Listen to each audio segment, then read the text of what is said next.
Welcome back to the Hockey Show, and last night, the Colorado Avalanche, they tie up the series with the Seattle Kraken, and now it is all 1-1 ever since the Avalanche found the gas valve and they burned the Seattle Kraken like the squid they are. That's right.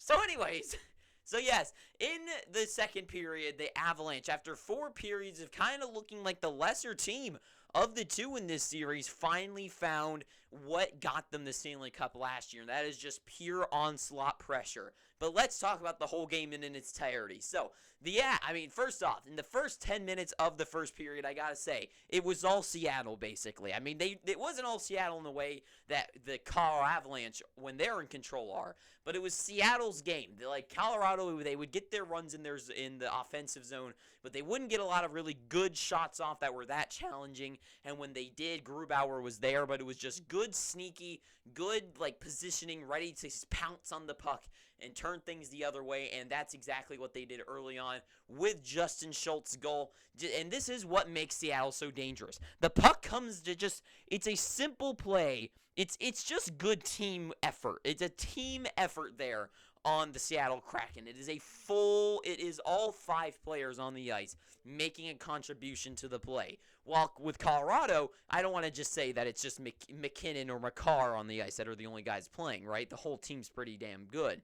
But when they are on the ice, you see McKinnon. He's the one that makes the play up the ice and gets it into the other zone, right? With Seattle, it's a team effort of positioning, and I'm not trying to make it sound like Colorado's awful at team play or anything, but that's what Seattle's strengths are. They're so good at positioning and defensive positioning is the best. I sound like a broken record, but just being able to be in the right spot to pick away the puck, steal those lanes, and go up the ice. And Justin Schultz goal, 2-on-1, no one's there, just great line changing and great work by the Kraken to get that first goal. And I gotta say, Colorado, yes, they do get a couple of yikes in their early half, right? But it's Colorado, that's what you expect. But overall, when they did, Grubauer was there, and then they go on the power play a couple of times, and I gotta say, it wasn't too intimidating, just overall, on their first power play, I will say, and then I'll bring it back in a second, but that's because in between them, Chris Tanev gets a goal after, and I like that the commentators said that he was like the first responder to the scene, and that's what I really like about it. The puck comes out right in the middle of the slot area. Actually, hang on. I was just thinking, why explain it when I can actually just draw a picture for you? So basically, first responder, all that means is that all the Colorado guys and all the Seattle guys, they're getting a line change. Tanev, I forget if he got the line changed already, or he was on the ice already, or he was just the quickest guy off on the change. But basically, puck comes in, one Seattle guy's driving the zone all by himself. Colorado guys not able to stop him or make a lot of good play. Puck comes out, Tanev's the first guy, goes right where all the Colorado guys aren't going. They're all going in this direction, coming to stop the play. But the puck comes out right here to the middle area. No one else is there but Tanev. But then a bad goal by Georgiev, I gotta say. Tanev comes in and he shoots it from a right below the circles, I would say. I think he was right in going into the circles area. And it's a bad far glove side goal. I think that should have been a goal for him all day. Even Boucher, I think, said it, that was a bad goal. And I agree. This is playoff hockey. And Georgiev, his goals that he's led up, it's not any discredit to the Kraken, and really to him, because that first Tolvanen goal, I mean, he had the first save, but it's kind of hard to make that rebound again, right? But overall, he hasn't really been selling me. But the Colorado Avalanche, they don't need a great goaltender in net. They just need to win games, and they're very good at that. So they don't need a fantastic goalie to save games for them. But overall, they do need a goalie that can at least get a couple of good saves, and he's been kind of letting them down lately. So 2-0 so far. Avalanche, they go on another power play, but the thing with the Avalanche power play is that they're too obvious with their play. I was watching the entire time. McKinnon is standing there all alone on the left side of the ice, or right or left. On the left side of the ice, he's standing there being on his forehand, ready for the one-timer. No Kraken are really on him.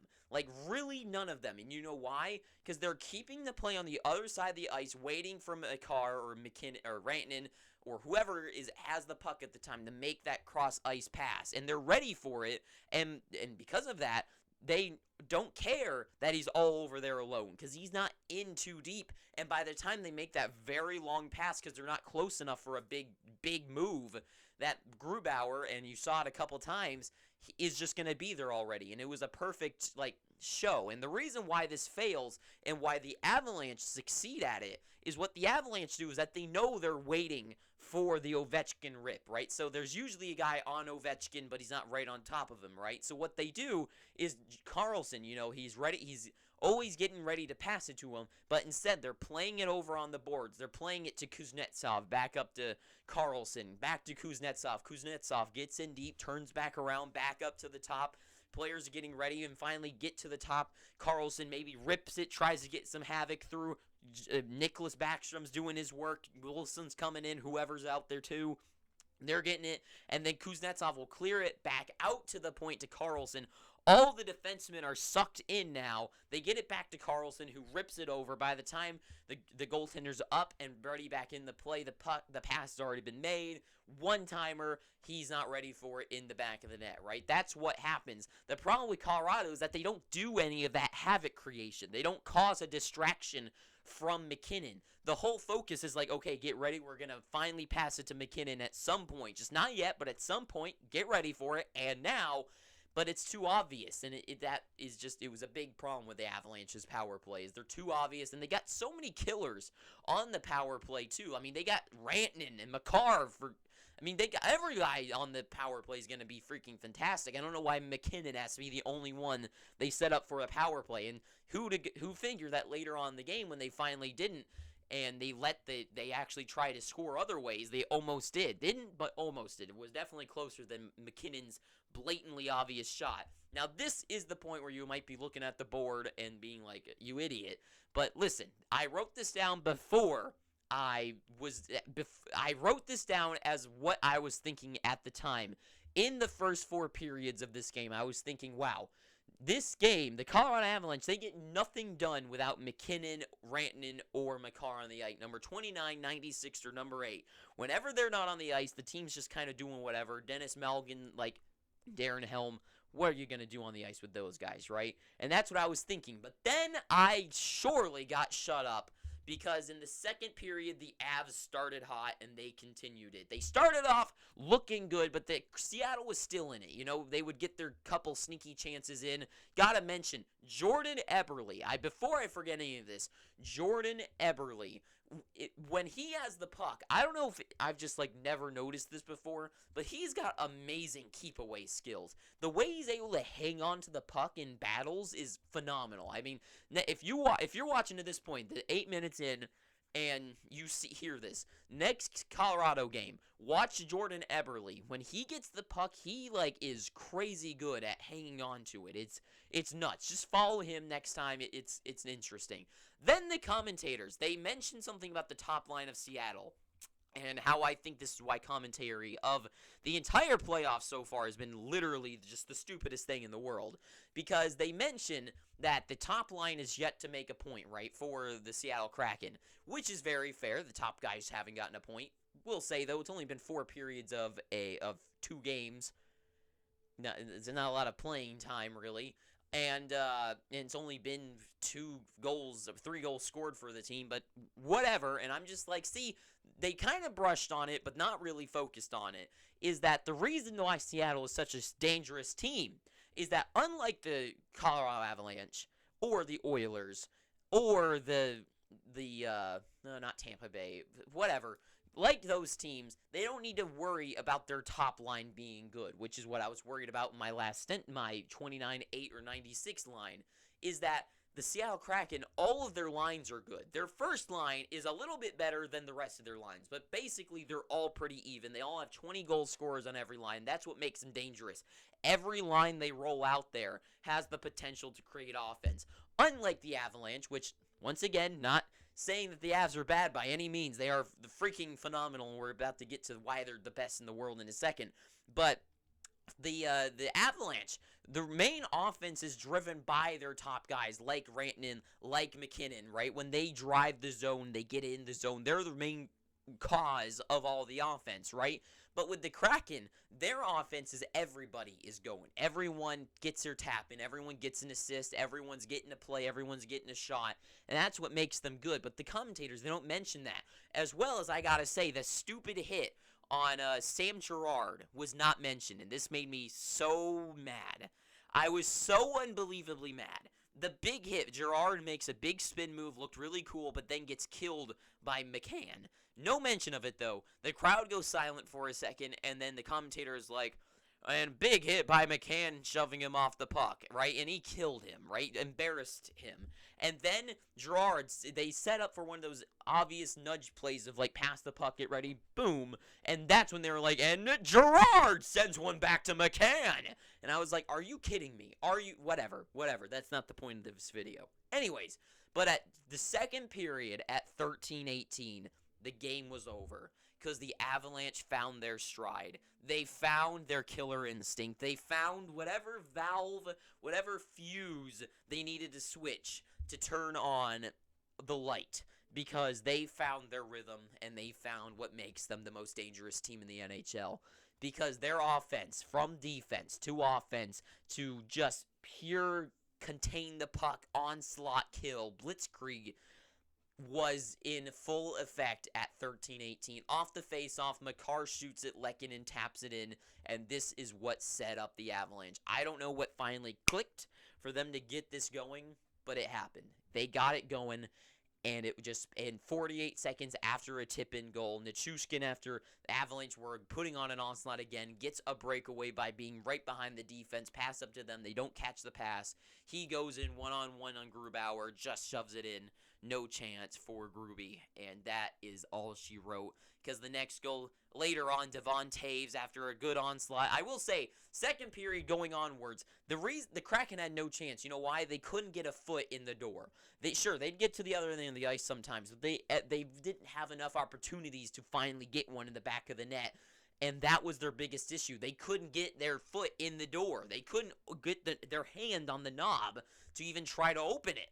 And that was their biggest issue. They can't get any offense going. And the Avalanche, they get all the offense in the world. They're in the zone the whole time. And sure, they get they only scored 3 goals and only 1 in the third period. But that's all they needed to win. And that's all the Avalanche need to do. They just need to do enough to win. And I don't need to cover the entire third period because it's just the same story. Avs do their circling around the zone. They're just doing their best. Seattle would get out for a little bit, but it's a quick turnaround because Byron would pick it up, big pass up the board, skate it down the ice by Girard, get it to the offense, and they just go on their onslaught again. Seattle couldn't get.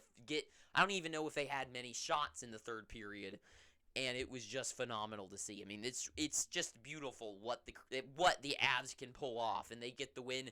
Devon Taves after I think it was Girard. No, maybe doesn't matter. The other defenseman with Taves shoots it on net, big rebound. Once again, kind of the same first responder situation. The puck goes right out to where he is, and he shoots it far, top left, past Grubauer.